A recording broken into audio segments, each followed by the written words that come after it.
Olá, estamos começando o nosso programa Encontro Fraterno. Hoje trazendo um assunto que tem despertado o interesse de toda a nossa sociedade, o bullying. Você sabe o que é o bullying, como ele acontece? Hoje nós vamos conversar com a pedagoga Lívia Costa Andrade. Você acompanhará ainda Calcide Sarroris com o quadro O Evangelho Responde. O programa foi feito especialmente para você. Fique conosco.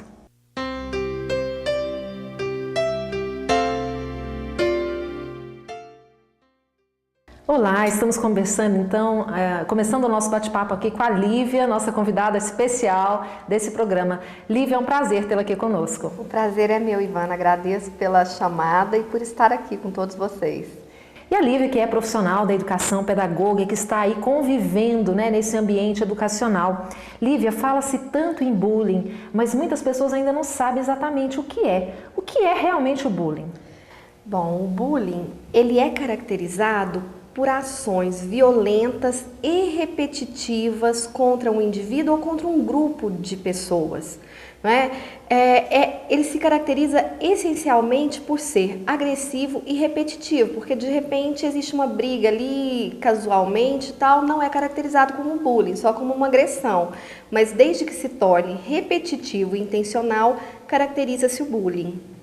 E o bullying, a televisão está sempre falando que ele é algo que está muito presente nas escolas. E ouvimos também dizer que ele pode acontecer de uma forma direta e de uma forma indireta. Como é que é isso? De uma forma direta, quando existe um enfrentamento, quando são duas pessoas, existe uma agressão, seja ela verbal, seja ela física, direta. Indiretamente, quando existem pessoas que insuflam outras a chegar a cometer essa agressão. Então, é muito comum nós vermos em grupos de escola, principalmente no ensino superior, os chamados trotes, onde colocam de repente os alunos mais novos para fazer naqueles que estão entrando agora, os mais velhos. Então existe aí o bullying indireto e aquele também que é meio velado, aquela agressão psicológica velada. Olha, se você não for lá, você pode saber o que vai te acontecer. Não fica tão explícito, mas está agredindo psicologicamente uma pessoa. Então, na verdade, pode acontecer de no mesmo episódio haver o bullying direto e indireto. Indireto. Pode acontecer de haver das duas formas.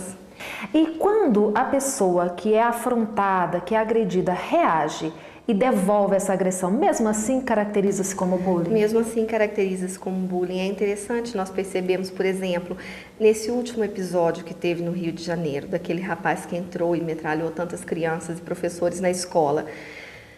Ao se buscar o histórico da vida dele, percebeu que ele foi vítima de bullying enquanto ele estudou. Ele chegou depois com uma consequência grave, já talvez através de problemas que ele já tivesse, núcleos, nós somos espíritas, entendemos até núcleos que são trazidos de outras vidas e que foram trazidos à tona pelas atitudes de bullying que ele sofreu. E depois ele devolve isso de uma maneira também agressiva. É a forma talvez de uma usina represada estourar. No caso específico desse moço lá do Rio de Janeiro, pode-se então, de repente, uma doença mental, uma psicopatia, ser estimulada ou vir a desencadear ações em função do bullying? Sim, mesmo a psicopatia, e eu diria até mesmo para nós espíritas, uma obsessão. Nós não sabemos a que nível está essa obsessão, de uma simples influência indireta até uma possessão. Qual que é o caminhar? Se essa pessoa se preveniu? Será que ela tem um resguardo espiritual? Será que ela tem buscado um auxílio espiritual para isso? E de repente no desenvolvimento disso, porque não é algo que eclode da noite para o dia, é cultivado, é trabalhado. Então, muitas entidades vêm, acompanham o reencarne de uma pessoa como essa, esperando que ela fale e trabalhando para que isso aconteça. E aí, nesses meandres, nesses leandres da vida, ela pode se encontrar com outros desafetos ou até ocasionalmente podem ser utilizados por essas entidades para causar realmente essa falha, esse momento que a pessoa possa vir a perder a existência. Olha só. Lívia, a gente sempre associa bullying a ambiente escolar, mas na verdade o bullying ele pode acontecer em qualquer ambiente? Em qualquer ambiente que tenha relacionamento interpessoal, quer dizer, o mundo, de uma forma geral. Pode acontecer até na família de forma inconsciente. Vamos supor, dois irmãos, tem um irmão que é mais magrinho ou mais gordinho e começam ali em tom de brincadeira. Às vezes o bullying ele começa sem a intenção, mas um chama o outro de gordinho. Isso causou uma graça, todo mundo achou graça na família por aquele primeiro apelido. Esse achar graça traz um reforço para aquela atitude. E aí, mesmo sabendo às vezes que está magoando aquele irmão, o outro passa a chamá-lo de gordinho, isso vai reforçando, é um bullying psicológico. E o outro vai se retraindo, às vezes se sentindo diminuído, ficando com uma baixa autoestima por causa daquele tratamento. Então é aí que necessita de um cuidado muito grande na forma de tratar, na forma de agir. Então, por que é mais frequente ser percebido nas escolas? Pelas relações, pela forma de existirem relações, por ser o grupo secundário, depois da família, o grupo secundário, a escola, né?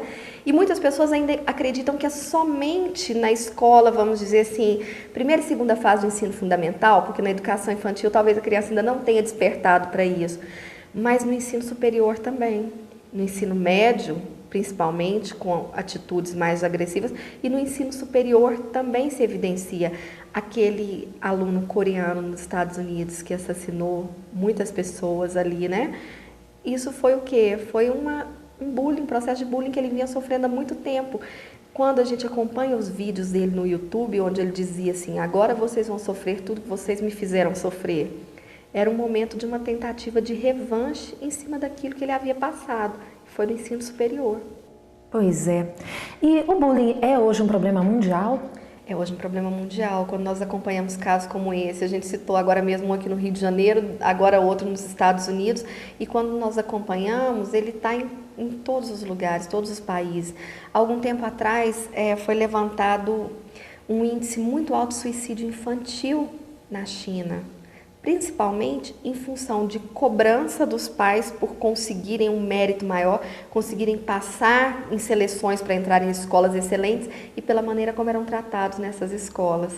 Então, muitas crianças fugiam do bullying através de um suicídio na China. Puxa vida. Essa palavra bullying, ela é um conceito recente? Porque antigamente não se ouvia falar sobre isso.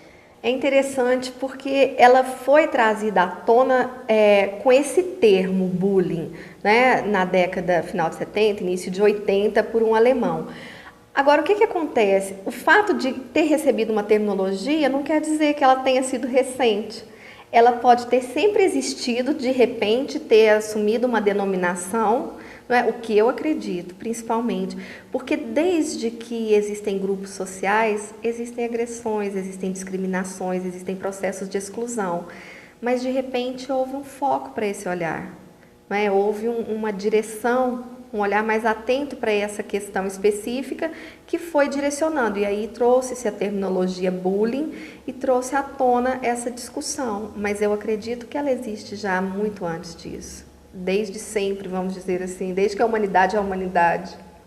Então, nós estamos aqui conversando com a Lívia, falando sobre bullying. Nós vamos para um breve intervalo, mas daqui a pouquinho você vai ficar sabendo o que leva uma pessoa a cometer o bullying. Daqui a pouquinho.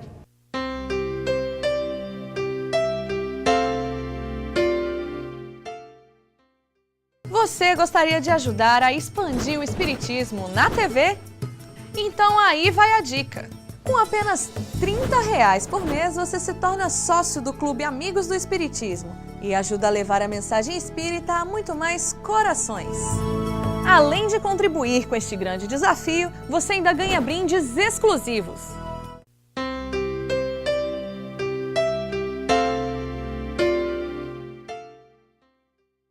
Estamos de volta hoje conversando com a nossa amiga Lívia Costa Andrade sobre bullying. Lívia, o que leva uma pessoa a praticar o bullying? Ivana, como nós falamos agora há pouco, muitas vezes começa de uma forma aleatória, sem intenção. Faz uma piada com alguém e ouve, todo mundo achou graça. Né? O fato do gordinho, por exemplo, ou do magrinho, Olivia Palito, porque é muito magra. A partir do momento que houve graça na história, houve um reforço positivo, como a gente entende pela psicologia. A partir daí, a pessoa, para se sentir reforçada, para chamar a atenção, passa a incentivar isso. Pode ser um dos momentos. Outros é por insegurança. Não é? Tem um ditado popular que diz a melhor forma de defesa é o ataque. Então, antes que o outro me ataque, né, eu prefiro atacar primeiro e mostrar que eu sou mais forte. Eu grito antes para saberem o meu tamanho. E nisso as pessoas são levadas a cometer o bullying, que às vezes começa de uma maneira simples, indireta, e pode se transformar num direto e num processo mais sério. E no caso, as pessoas que começam a observar, é fácil identificar aqueles que são os alvos fáceis do bullying? É muito importante isso, inclusive, para os pais perceberem. Aquelas crianças mais tímidas, aquelas crianças que já têm alguma insegurança, que demonstram alguma insegurança, que têm um temor maior de alguma coisa, são alvos mais fáceis, né? Principalmente quando caem em algum dos estereótipos que nós costumamos dizer, uma pessoa magra demais, uma pessoa que um pouquinho acima do peso, uma pessoa no momento de uma troca de dentes que todos nós passamos. Mas se ela não tiver uma autoestima muito fortalecida, ela não vai conseguir vencer isso. E quando os outros notam que ela está parcialmente mobilizada com aquilo, ela se torna um alvo fácil e preferencial. Porque no momento onde ela retorna uma crítica, não dando importância, demonstrando que ela não ficou ofendida ou que ela não é aquilo que os outros imaginam que ela já se posiciona de uma maneira mais direta. Agora, aquela pessoa que demonstra a insegurança, a fraqueza, ela se torna o alvo preferido. Bom, nós vimos aí em alguns casos extremos que as pessoas cometem crimes horrorosos, né? Muitas vezes motivados por bullying que tenham sofrido. Mas que tipo de consequências outras que as pessoas também podem sofrer quando são esse alvo de bullying? É interessante, porque uma das formas é extravasar em uma violência também. A outra é se enclausurar. De repente não querer sair, não querer ter amizades, não confiar mais nas pessoas. Uma depressão que pode ir ampliando e aumentando dia a dia. Muitas vezes a família não sabe por que aquele garoto ou aquela garota está deprimido, né? E de repente, se fosse acompanhar mais de perto, o bullying começou ali porque a menina não estava usando a roupa de marca que todo mundo acha que deve ser utilizada, né? E aí começam a chamar de brega, de favelada, disso ou daquilo outro, passar e-mail uns para os outros, criticando, e a pessoa se acha exposta. Então, muitas vezes cai numa depressão, que muitas vezes até pode culminar num suicídio também. Então, são fatos que levam a pessoa ou a extravasar de uma maneira muito violenta, como nós já comentamos anteriormente, ou a se fechar e se deprimir. E criam-se ali núcleos também que vão ser difíceis de serem trabalhados se não for com a ajuda de um profissional específico da área, como psicólogo. Por isso é muito importante que os pais observem, estejam atentos para a mudança de comportamento dos filhos e procurem um profissional capacitado, para que não possa chegar a um nível tão extremo como esses que nós estamos falando aqui. Bom, você já deu aí uma dica, uma orientação para os pais observarem os seus filhos. Agora, de forma geral, nos ambientes escolares, no trabalho, qual deve ser a atitude daquele que percebe uma situação de bullying? Principalmente denunciar. Se é entre os colegas, eles devem procurar a professora, um coordenador. Se é a professora, deve chamar os pais tanto da criança, do agressor, da criança que está praticando bullying, quanto da criança que está sofrendo bullying, para que os pais possam trabalhar nesse nível de tratamento e de terapia. Porque aí vai se conseguir chegar a um ponto. Porque se a coisa é deixada de lado, pode chegar num nível que não tenha mais retorno. Então, se for o professor, talvez ele não tenha autonomia para chamar os pais sozinho, mas conversar com a coordenadora para que a coordenadora chame, para que haja uma conversa, se houver uma psicopedagoga na escola, para que dê esse apoio, tanto para os pais do que pratica, quanto daquele que sofreu, porque aí nós vamos estar trabalhando nos dois extremos e vamos estar sanando o problema. E no caso em que o alvo e o praticante do bullying são pessoas adultas? Bom, aí existem processos de denúncia, né, realmente, e que existem leis hoje específicas que trabalham nessa área, que vão chegar a punir essa pessoa. Porque uma pessoa, enquanto ela está, vamos dizer assim, no seu momento de infância, já que todos nós somos espíritos eternos, né, então que se encontra num momento de infância, ela pode ser trabalhada, ela pode ser direcionada, ela pode tentar fazer com que isso se modifique. No caso dela sendo adulta, também pode, desde que ela queira. Mas é necessário que haja um alerta e muitas vezes que haja uma punição, porque na maioria das vezes para um adulto é muito mais intencional do que para uma criança. Bom, nós então estamos falando aqui sobre bullying. Existem leis hoje para reger esse tipo de assunto? Você vai ficar sabendo daqui a pouquinho. Mas antes, confira Calcide Sarroris com o quadro O Evangelho Responde.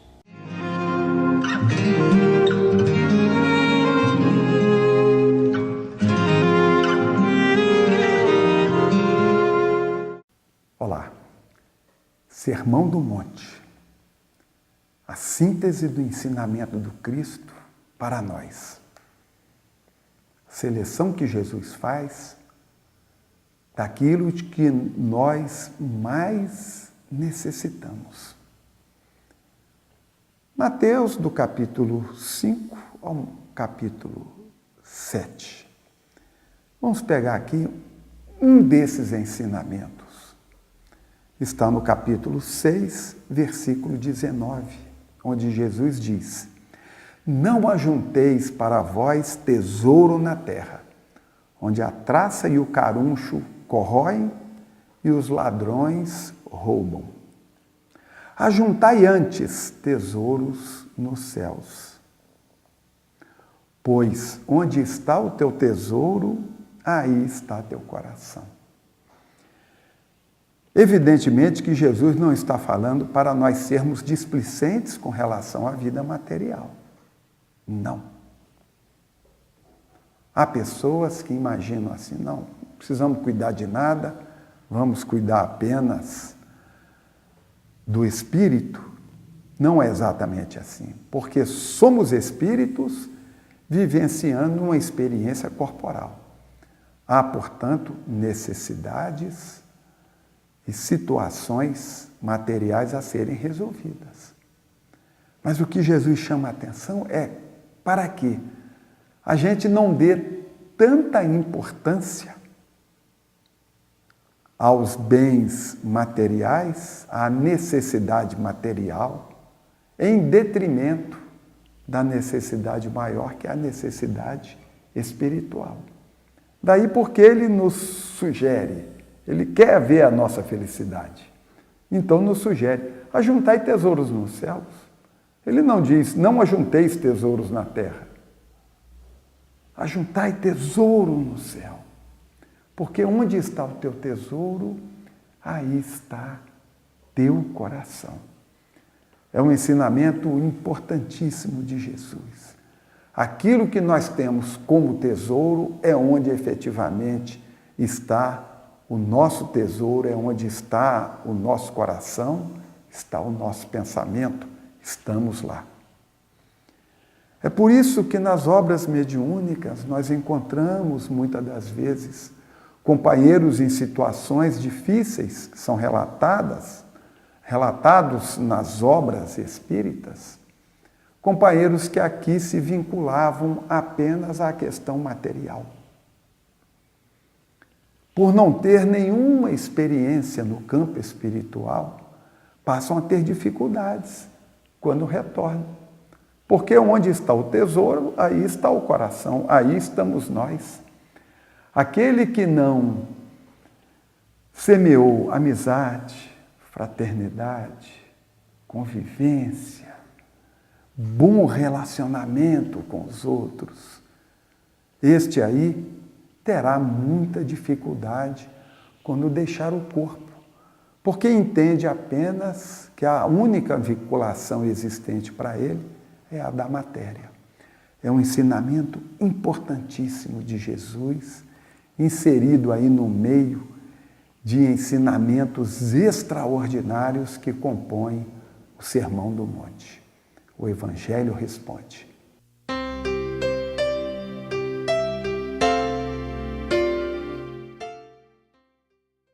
Conheça a Lefé, livraria e editora da Federação Espírita do Estado de Goiás. Menores preços, obras selecionadas, conforto e garantia. Facilidade no pagamento, entrega a domicílio. Venha tomar um cafezinho com a gente.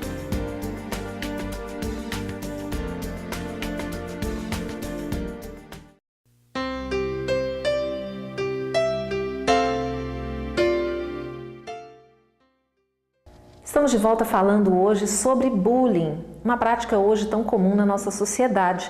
Para conversar conosco aqui, a pedagoga Lívia Costa Andrade. Lívia, nós falávamos aí hoje, né, você nos dizendo que já existem leis hoje que atuam, né, nesses casos em que ocorre a prática de bullying.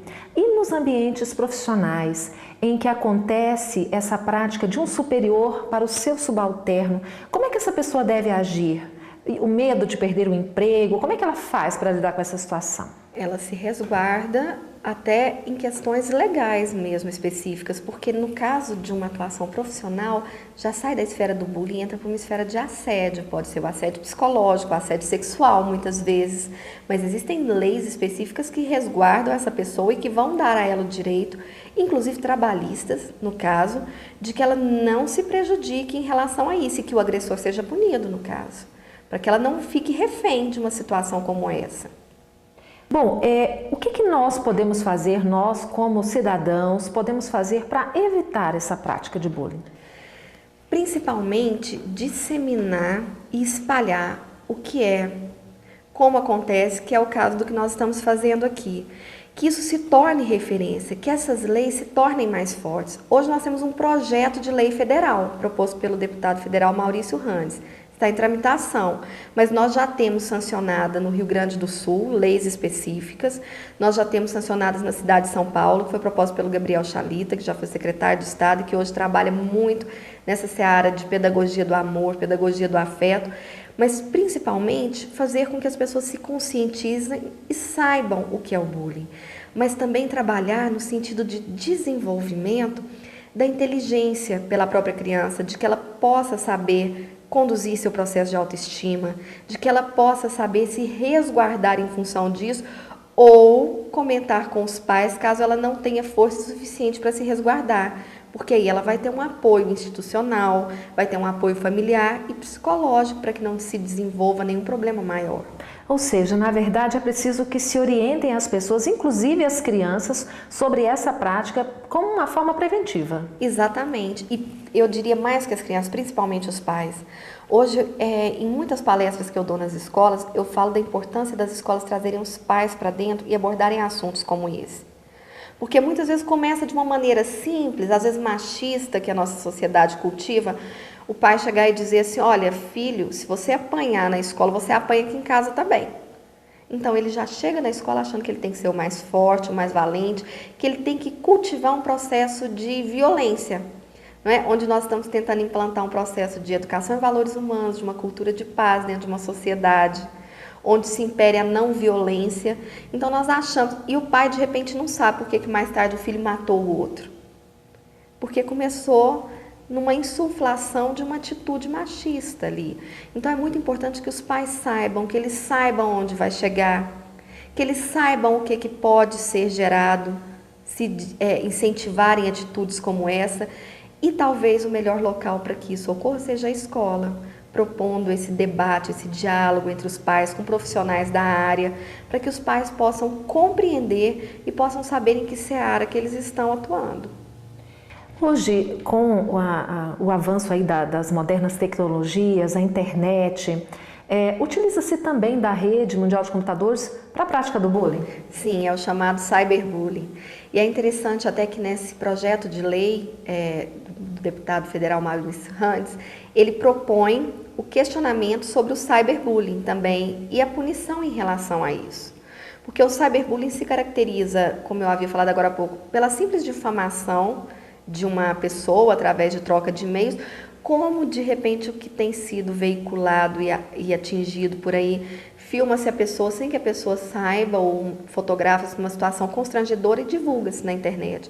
Isso recebe punição, inclusive, dependendo da idade, se for maior de idade, cabe a questão da prisão mesmo, não é? E pode ser amplamente investigado.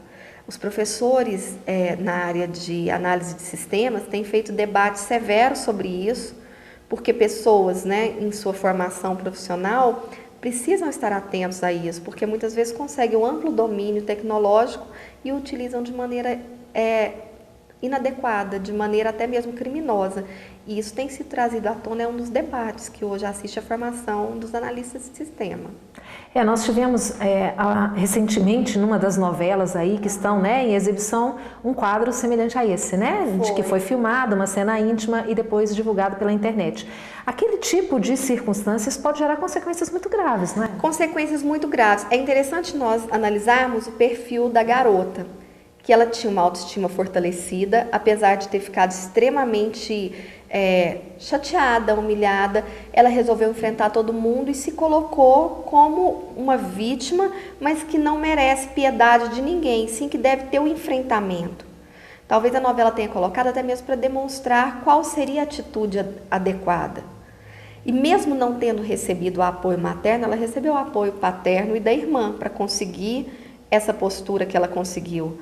Então, muitas pessoas, por não terem essa autoestima nesse nível, por não terem um apoio familiar, às vezes ficam com tanto pavor que se excluem, mudam de escola, às vezes chegam a mudar de cidade, quando não cometem um suicídio, como nós falamos, ou entram numa depressão irreversível. Não é?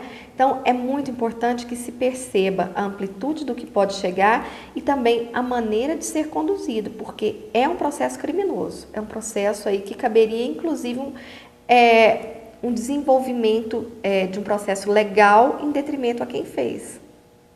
Pois é. Bom, na questão 754 de O Livro dos Espíritos, quando Kardec questiona essa questão do senso moral, os Espíritos falam o seguinte: a crueldade não derivará da carência do senso moral? Ou seja, será que por trás disso tudo está ainda essa carência de senso moral de muitos de nós, o egoísmo de não se preocupar com o que vai fazer com o outro? Estaria por trás disso tudo? Eu acredito plenamente nisso. Inclusive, em um determinado momento, quando perguntaram sobre um agressor ao Chico Xavier, ele conduziu para o lado de dizer que ali não seria a ausência do amor, seria o amor desencontrado. Não é? Então, muitas vezes essa pessoa ainda tem o amor desencontrado dentro dela. É necessário que seja orientado, que seja conduzido, inclusive que seja amado também. Não seja visto como um ser alienígena fora desse planeta, mas alguém que necessita também de compreensão, de afeto e de amor, para que isso possa se transformar. Talvez não nessa encarnação, mas quem sabe em uma outra. Bom, para nós finalizarmos então o nosso assunto que está tão interessante, né? Nós poderíamos aqui ficar trocando ideias por muito tempo, mas o nosso tempo está finalizando. Será que nós poderíamos então dizer que esse amor seria a melhor ferramenta contra o bullying? Eu acredito que o amor é a melhor ferramenta contra todas as coisas hoje consideradas males no mundo. Se houver um olhar de amor, se houver uma palavra de amor, se houver uma chance para essa pessoa, não é? Talvez ela não se expresse nesse momento, mas aquele núcleo não vai se perder. É a parábola do semeador. Não é? Muitas vezes jogou numa terra seca, mas quem garante que na primeira chuva essa semente não vai germinar? E quem somos nós para saber qual é a primeira chuva na vida de uma pessoa? Então, eu penso extremamente que o amor ele deve ser fortalecido em todos os sentidos, principalmente na educação de uma criança. Porque a autoestima, ela se solidifica com o amor, com a compreensão. Isso vai servir de um propósito para o reconhecimento de si mesmo e para a negativa de atitudes como essa, como também para não cair em ciladas que o mundo está pregando por aí a todo momento. Poxa, que bacana. Lívia, nós queremos agradecer muito a sua participação aqui, trazendo essa contribuição para o nosso programa. Eu agradeço a oportunidade e mando um abraço a todos e coloco que essa questão ela é muito mais emergente do que nós pensamos e que todos nós possamos olhar para nós, para as pessoas que estão à nossa volta e sempre visualizar pessoas que necessitam de amizade, afeto, que é onde o amor está inserido também. Muito obrigada a você também que nos acompanha todas as semanas. Semana que vem estaremos de volta. Fiquem com Deus e até lá.